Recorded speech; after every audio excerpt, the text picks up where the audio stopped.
Hello everybody, Eli Migdal from Boardish here, aka the Bold Cyber Quantification Guy. Let's talk about the control element. We, as cyber professionals, we really love to control things. We really like to be in control. It's something very, very inherent in the profession. But when it comes to do with the board discussions and decision-making discussions, we do need to remember that we don't control the financial figure of the threat. We don't control the cost of the threat. We control the mitigation of the threat.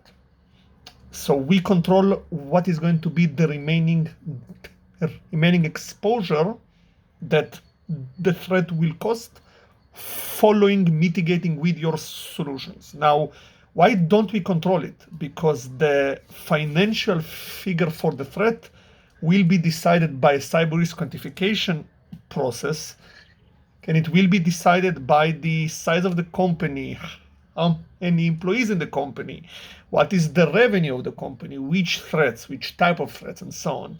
Now, usually here we have the likelihood and probability approach. But likelihood and probability approach doesn't work for cybersecurity. I said it before, I'm going to say it again and again and again. Cyber threats don't really take into consideration the previous probability and likelihood for this type of threat. So let's say that a zero-day attack on something like Exchange servers has happened yesterday. What is the probability of it happening tomorrow morning? Nobody can say.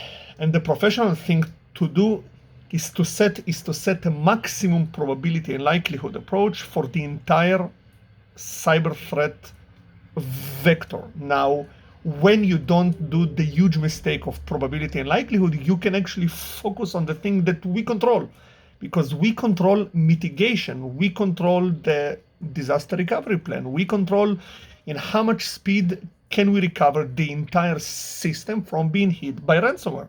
We control encryption, so we can control data breaches, we can control data protection. So just to keep my video below the 3-minute threshold, we don't control the threats. The threats are decided by the size of the company, the exposure of the company to specific threats, but we do control the mitigation, and we do control how much risk will be remaining following the mitigation. And this is exactly the Boardish methodology, and this is why the Boardish methodology is allowing you to communicate with your decision makers. So thank you.